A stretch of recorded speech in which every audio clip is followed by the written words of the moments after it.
Estamos de volta com o nosso Observatório Cultural, hoje com Josenberg Pereira, ator, artista circense, produtor cultural, que veio falar um pouco sobre o movimento do circo que existe na Paraíba. Berg, como é que foi atuar na gerência operacional de circo na FUNESC, que foi um cargo que você já ocupou, né? Ocupou tão bem. Conta aí pra gente sobre essa experiência. Então, para mim, assim, foi muito bom e importante, né? No momento que eu entrei na FUNESC, eu entrei como professor, e aí aquele trabalho ele estava mais preocupado com o fazer artístico, né? Dando aula e tal. E aí, mas eu sempre já trabalhava nessa parte mais burocrática, né? Então, para mim, assim, aquilo ali já estava como um hábito, né? E ao ocupar esse lugar foi o momento que eu pude representar de fato as pessoas, representar o movimento circense, né? Então hoje, para você ter ideia, muitos circense ainda me tem como uma referência, né? Me ligam para tirar dúvidas, me ligam para apenas conversar sobre, né? E aí foi um momento que eu pude cada vez mais, dentro da gestão pública, trazer algumas possibilidades. Claro que a gente sabe que a gestão pública tem vários desafios, né? Mas existe, é possível fazer. E aí a gente sempre estava naquela missão de que modo eu posso estruturar a política, né? A política daqui a 10 anos, o que é que a gente vai conseguir construir para que as pessoas que venham em outras gerações consigam usufruir desse fomento, digamos assim, seja através de um edital, seja através de uma política afirmativa. Então tudo isso para mim fez muito sentido, né?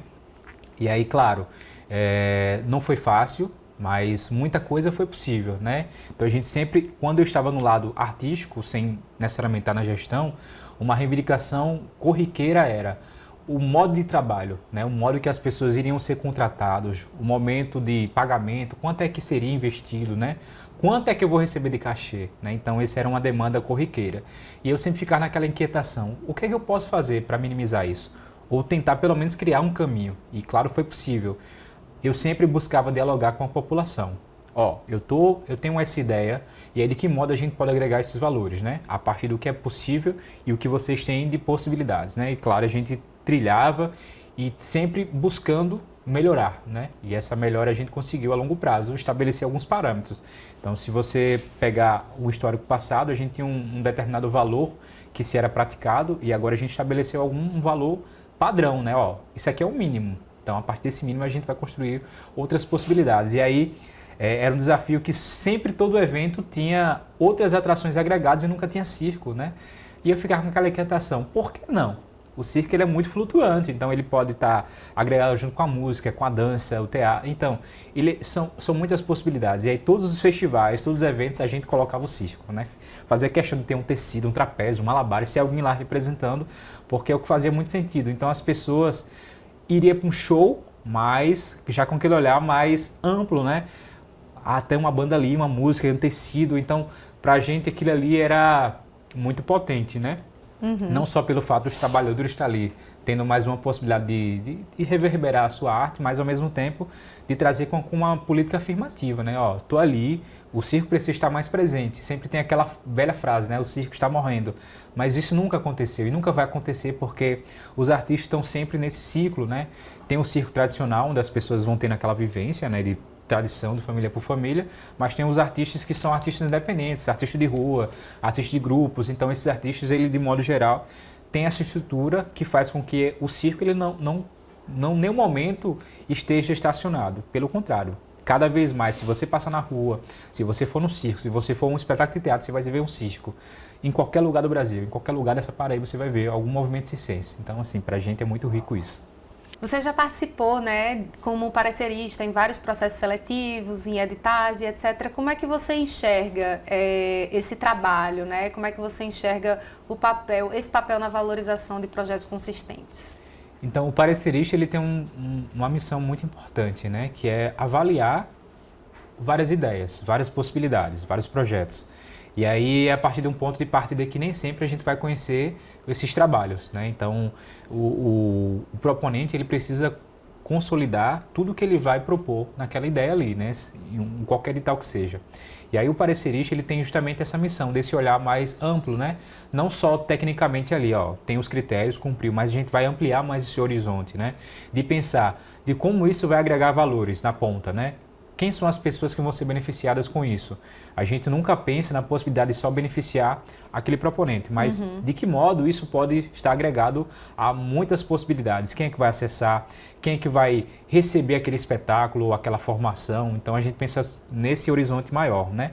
E aí, claro, é um desafio porque a gente não conhece as propostas.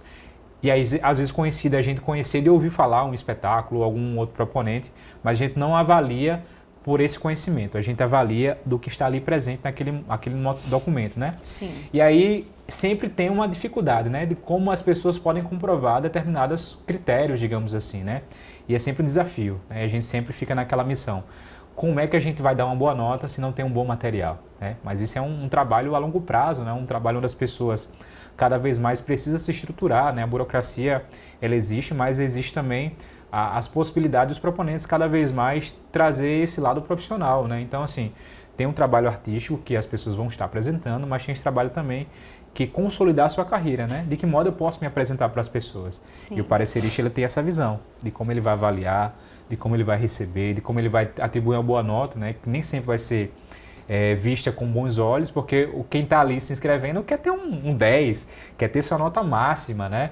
Mas nem sempre isso é possível a partir do material que é apresentado pela comissão, né? Então a gente tem esse desafio, tem aquela ponta. A gente quer dar uma melhor nota, mas a gente não pode se não tiver um bom material. A gente precisa justificar cada ponto, cada rubrica ali e trazer uma boa justificativa, que é um feedback para o artista, né?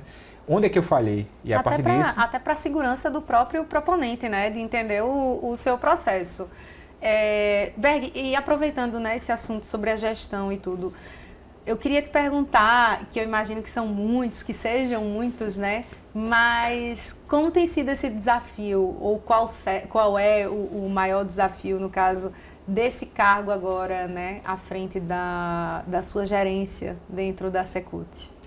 É um desafio porque é um volume gigantesco, né? A gente lidar com muitas pessoas, volume de recursos gigante, então são muitas condicionantes. Então a gente precisa ter um olhar bem ampliado, ao mesmo tempo organizado para poder gerir tudo isso, né? Porque a gente lidar com muita coisa, lidar com proponente, lidar com parecerista, lidar com a estrutura de edital, né? A gente lidar com esse retorno. Então para a gente é muito importante ter também esse retorno para a população, né? Não só oferecer, a gente publicou 10, 11, enfim, quantos editais forem possíveis, mas para a gente isso não é suficiente. Por quê? A gente está ali lidando, a gente precisa ter um retorno de informação, né?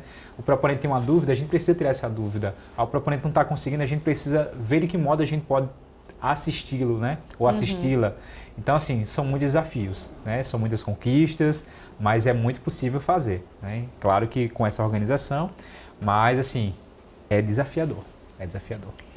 Berg, para fechar, quais são os maiores desafios, né? E também que oportunidades você enxerga para os agentes culturais da Paraíba hoje? Desafio é justamente o que eu falei agora há pouco, né? Desafio é viver da arte, mas é muito possível, né? É um desafio porque nem sempre a gente tem uma política permanente, né? Então a gente não tem aquela segurança de todo mês ter aquele pagamento, aquele salário, então é muito flutuante. A gente vai lá, faz um espetáculo, faz um trabalho pontual, e isso nem sempre vai ter uma segurança para as pessoas, né? Mas assim, dizer que é muito possível, né? Se organizar, a gente consegue cada vez mais trilhar outros horizontes, né? Não só pensar na perspectiva do capital financeiro, mas do capital político, de conhecimento, de trocas. Então, acho que isso faz muito sentido, né? Então, assim, eu acho que cada artista precisa ter esse sentimento de querer fazer. Não adianta fazer só pelo recurso, porque isso não vai agregar valores para você. Valores nem financeiro, nem emocional, nem de conhecimento de modo geral. Então, assim, cabe você a pegar esse amor que cada artista tem, né? Porque a arte tem que ter amor para fazer, porque senão você não consegue fluir. Né? Berg, para finalizar nossa entrevista, queria que você deixasse uma mensagem, né? Para jovens que têm a intenção, assim como você começou, né? Lá atrás, antes de subir a ladeira, que mensagem você deixaria para jovens que desejam ser artistas? Eu acho que é sempre pensar no ponto de partida de que tudo que eu quiser ser, eu vou ser.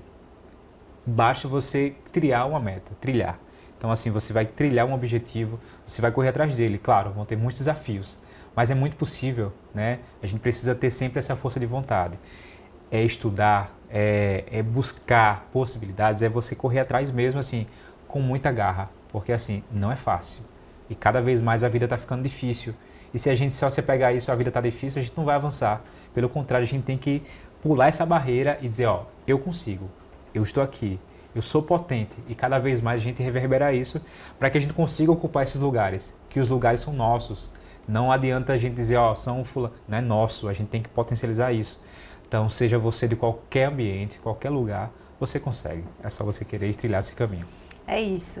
Berg, muito obrigada pela sua participação. Desejo muito sucesso na sua trajetória. Você tem uma trajetória muito bonita, de dar muito orgulho. Sua mãe vai lhe ver agora em outro programa de TV. E é isso. O Observatório Cultural termina aqui. Obrigada a você que nos acompanha na TV, no nosso canal 8.2, na internet e nas redes sociais. Um abraço e até o nosso próximo encontro.